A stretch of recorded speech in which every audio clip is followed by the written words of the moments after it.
Camera headlines from the news of the day. Oh, you can just search. Oh, it is, see? Oh, okay. So I just say, You can just leave it here and just record it. okay, you want to ask me questions, and then Yes, already. Oh, well, when did you join the army? oh, I joined it in well, I was in the militia for a while, and then I joined active in the 1st of June '44, Mm-hmm. and then I trained in Wetaskiwin, Alberta, basic training for 2 months. What And did hey, The task, Alberta? Wetaskiwin, What task? yeah, and then I went to Calgary, took advanced training for another 2 months, Mm-hmm. and then I had a leave, 30-day leave, and then I went on the Louis Pasteur ship to England. So what's the training like? What Training did you have was, to do in the training? well, you had to do all sorts of things, like you had to climb, run on scaffolds, and then jump off the end, and go with the rifle, and 40-pound pack on your back, and before you qualified to go overseas, you had to do 5 miles in 50 minutes with full pack. That's about 40 pounds, and your steel helmet and your rifle, and do that in 50 minutes. So I think they really wanted me to qualify, because they did, I was playing out, so then I ended up, the corporal was carrying my kit bag or my back, and the officer was carrying my steel helmet, and the sergeant was carrying my rifle. And they were helping me along to make the time. I think they wanted me to get out of that camp because I maybe caused a lot of trouble. Because when we went training, like they call it bivouac, you go out and you play war games. The enemy is one team, and then if they shoot you and you know that you're shot, then you've got to lay down. So I used to get shot so I could lay down and have a rest. But how would you know that you'd be shot? Oh, you can tell, when they aiming at you, oh yeah, they got me up. Lay down. One time I lay down too long, and I come into camp after dark. So the officer asked me, what happened to you? I said, I got lost, sir. You got lost, and brush is only 5 feet high, or 6 feet high, and I'm only 5'4".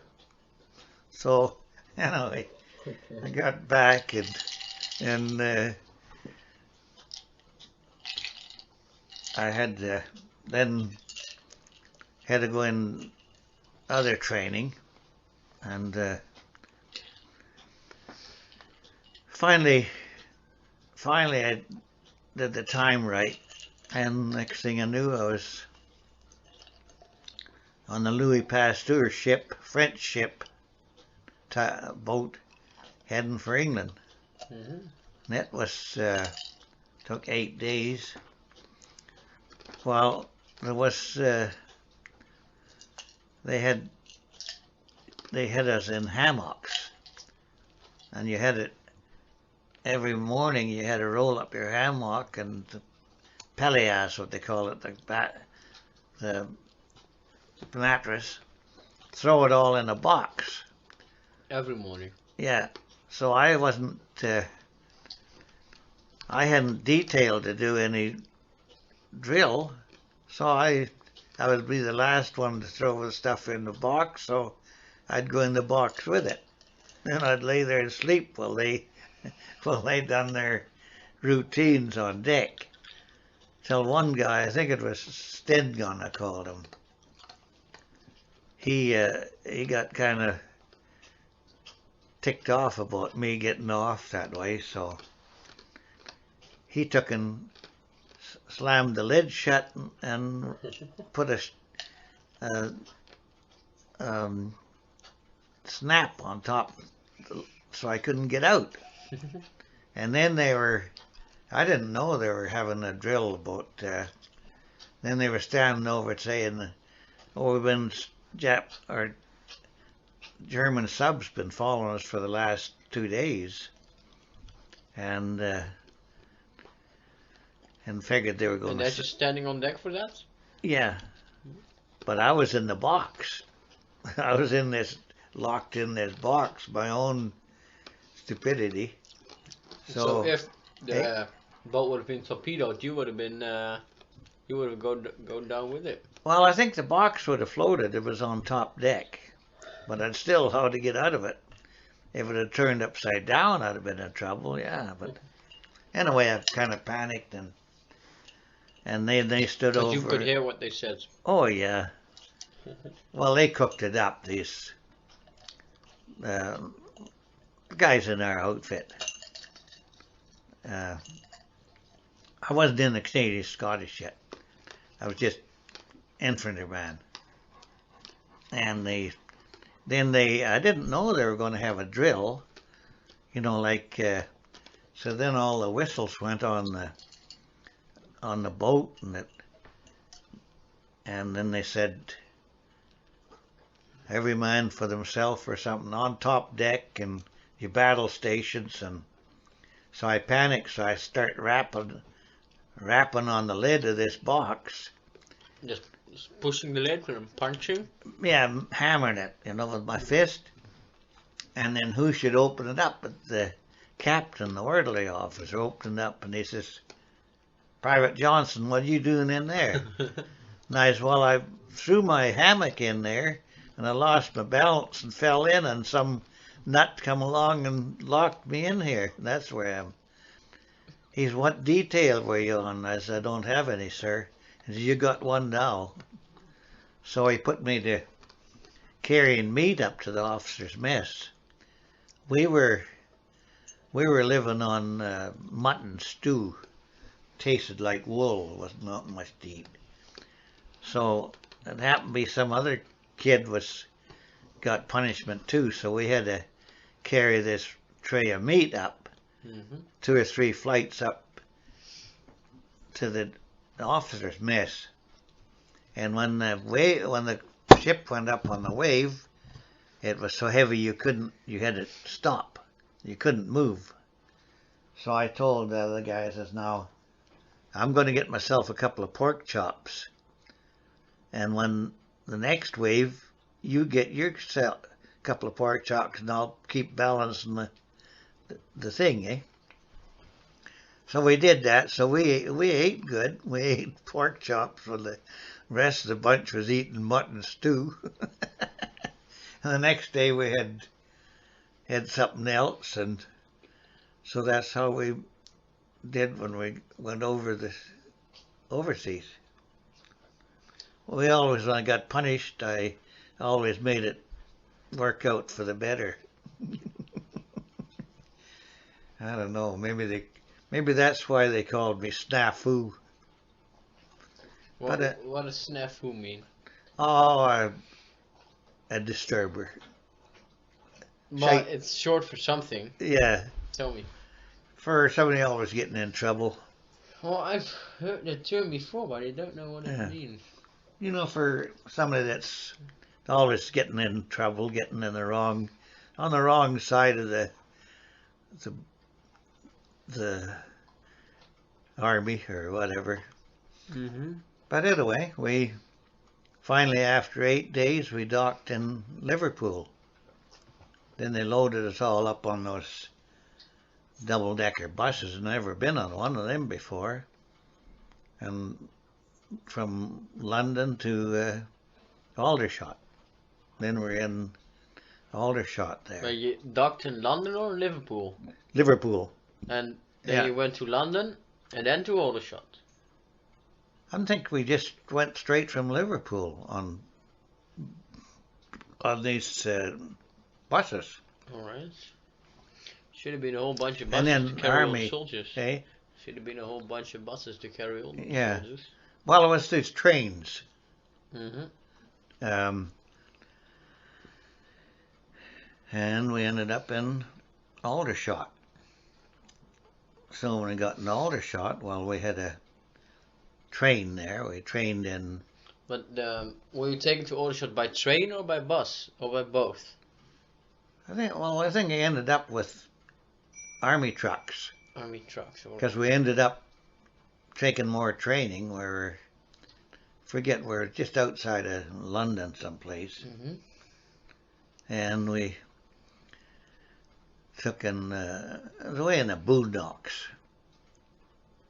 And it was getting in the fall, it was getting cold, so we asked permission to make little fires, and we did that. And finally and then we had Christmas of '44 in England. Mm-hmm.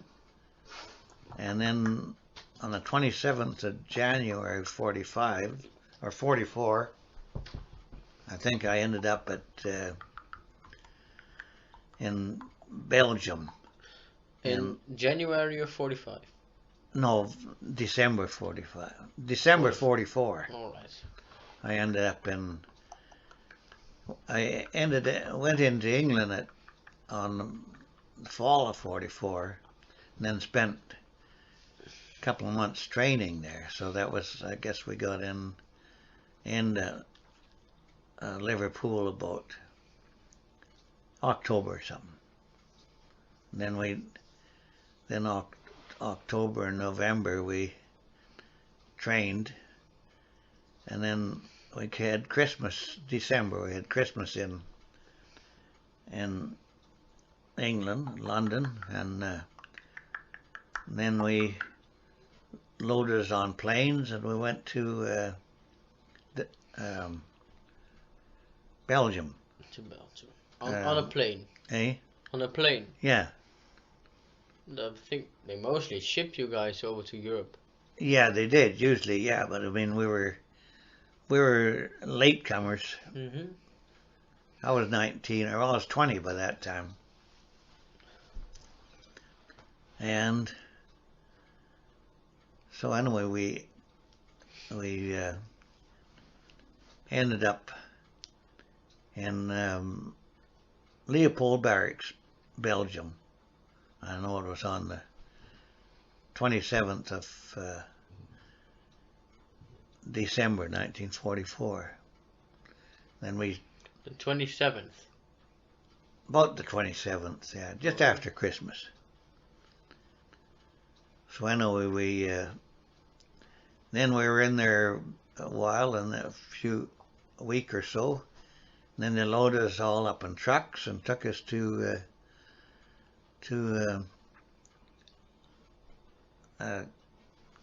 into Germany,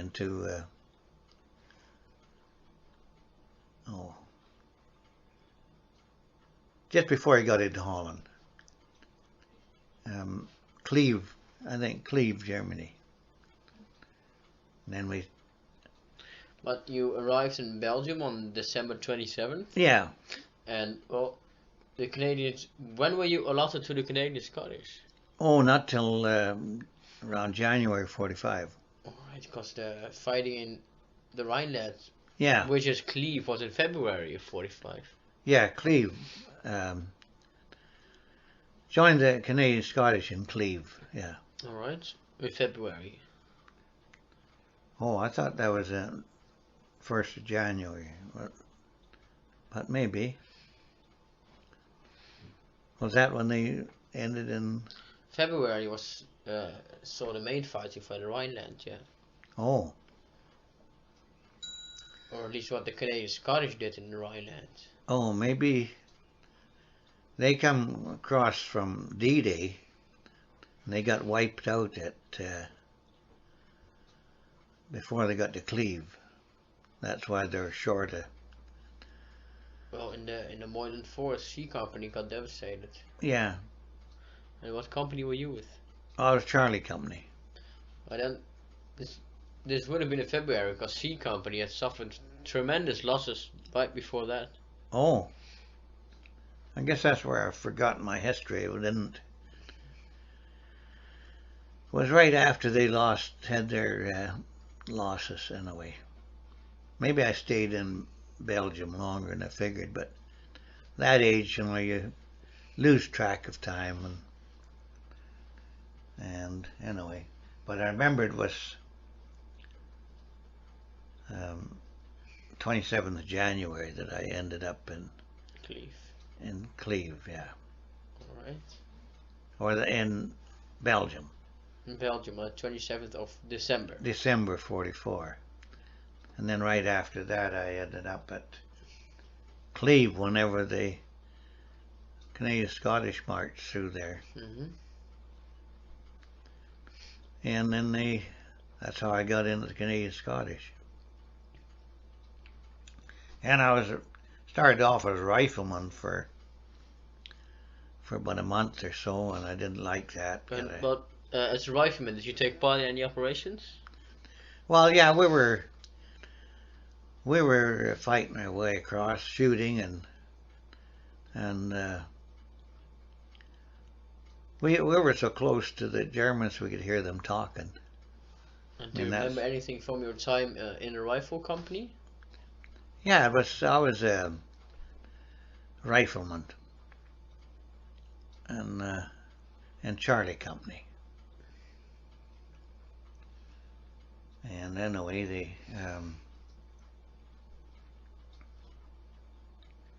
finally the one I was supposed to go with somebody that had been through the D-Day, or you know, so he knew the ropes. Mm-hmm. And they teamed me in with a Indian from up north. Wing Hay? Well, then we were heading in Holland up that Devon or Rhineland or whatever it was, and so anyway, they teamed me up with this, and I told him, you're supposed to tell me what to do. And he's dig a hole, and I said, how big? I tell you when to stop. Didn't tell me how big to dig the hole or anything, but then I was with him about, I don't know, 3 or 4 weeks, or seemed an awful long time. He hardly ever talked to me, and all I did is, he never took his shovel out of his pack. I was his slave. I dug all the holes. I dug a hole, and as soon as I got it dug, he'd jump in. And I said, oh, I guess that's how they survive, eh? Yeah. Did you use the entrenching tool or a big shovel? No, smaller shovel. Like the one that the army gave you? Yeah. Like separate folds up. Yeah. Separate store and separate shovel heads. Yeah. Yeah. Folds up. And I had to dig this about 2 feet wide and 6 feet long and 4 feet deep or whatever with that little shovel. And I was like a mole. And as soon as I dug it, he jumped in. Then I was watching at Cleve there, the shells coming. And I said, look at that, that's getting closer, eh? It's boom, boom, boom. About every 100 yards, one get closer, and it don't matter to me, but if you want to live, you better get in here with me. And I jumped in the hole, and the next shell landed about 100 feet away. Mm-hmm. I guess if he hadn't have told me to get in there, I probably wouldn't have, but I mean, he was supposed to tell me what to do, so I think he almost said, well, I get a new helper tomorrow if you get killed. He didn't care about me. So I was with him for, I don't know, it seemed like months, a long time. Probably about 4 weeks. Yeah, about that. And then the officer come in. He said, anybody would like to go for a stretcher bearer. That's when they couldn't get anybody to go stretcher bearer. Gets 2 weeks, 3 weeks out of the front line. You go back to the Reichswald Forest, and you live in tents, and you get home cooked meals. So I thought, that sounds better than this deal, digging holes for this turkey. And I get away from him, 2 birds shot with 1 stone. So I jumped on it. 2 birds shot in one? Well, getting rid of this. Okay, I didn't quite catch the last words. Oh, 2 birds 2 shot? birds shot with 1 stone. It's yeah. a saying I got. Yeah. With 1 stone. Yeah. Don't waste no bullets, no stones. And anyway, so they accepted me, but then they got me to sign a paper, and I reread it when I signed it, and they said, you took all my rifles, I didn't have no defense. And it said on there, if I was caught with a concealed weapon, I would be shot on sight, no questions asked. By the Germans or by the Canadians? No matter who. Both. Yeah, both, yeah. Mostly Germans, you know. I mean, why would the Canadians shoot at me because I'd be a stretcher bearer? But yeah, it was if the Germans shot at me or took me prisoner or whatever it was. I'd be shot because wearing the flag and everything. And I was all right if I didn't carry a concealed weapon, but if I wasn't allowed to have a knife over a 4-inch blade. So no defense at all. So I thought, well, what to get myself into? But I said, I already got it in. I guess I better now, no turning back. So I went and I took training at Reichswald Forest. Mm-hmm. And I only had 1 week training. Supposed to get 3. And my marks were pretty good. I was always good at health, you know, always. So anyway, I read that, and they ended up in there and doing training, and I was in there 1 week taking training for first aid, and then the captain come in and he says, Private Johnson, you're in tomorrow morning at 8 o'clock because the last stretcher bearer got shot. I said, they weren't supposed to shoot at us. And he said, do you believe everything the army tells you? And I said, I don't anymore, sir. So anyway, it worked out not too bad. I learned more through experience, like how to patch up. Well, some of the other soldiers knew more about than I did, but they wouldn't go with a stretcher bearer. Because it was worse than being a rifleman. It was more dangerous. So anyway, so I thought, well, I'll make the best of it. I've got myself into this now. And so I lasted quite a while on stretcher bearer. It lasted till the 22nd of April 45. Mm-hmm. And you went in as a stretcher bearer on what date? Went in, I think it was in February something. And you lasted till the 22nd of April. February or March. I remember going through Holland there when, I guess it was near the 1st of March or something, or end of February. Yeah, end of February, that's right. And I heard sound like bees, and I said, boy, the bees are early in this country, eh? And one soldier had been in there a long time. He says, son, that's not bees, that's shrapnel. I said, oh. And I wasn't scared until one of the guys, I seen him get hit with shrapnel and just cut him all to ribbons. And then after that, I took notice of what was going on. No, I did a lot of bandaged up, you know, what I could. First thing was stop bleeding. If you put a tourniquet on, you can't leave it on too long, otherwise they get I used to use the cell dressing, Mm-hmm. wrap them with that, and then it would saturate with blood, but then it would, after a while, it would kind of coat up, seal up, and it would stop the bleeding. Then I'd give them a shot of morphine. Had a whole kit of morphine and stuff. So it didn't take me long to know how to give a needle of morphine. But anyway, but the greatest thing I got was, forget where we were, I don't know, it was Devonshire or someplace like that later on. This lady seen me and she says, doctor, doctor. And I says, ich bin nie doctor, verstehen Sie. Ich bin first aid. And so I says, can I help you? Because I run out of Dutch words by that time. I said, can I help you? But you were just talking in German. I guess, yeah. With a bit of a Dutch accent. Yeah. Mm-hmm. She understood me. Anyway, I says, can I help you? And she brought her little girl over, and her arm was burnt, looked like a hamburger. A sulfur bird.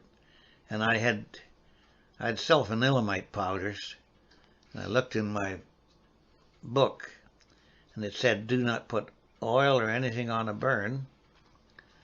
Just put this powder on, wrap it lightly with gauze, and don't take the bandage off for 5 or 7 days or so.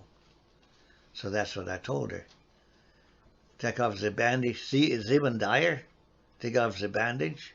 And I guess I probably could have spoke straight, better English. She would have understood me more, but I tried to speak the language. But anyway, I fixed that up, and she seen me 2 or 3 weeks later or something.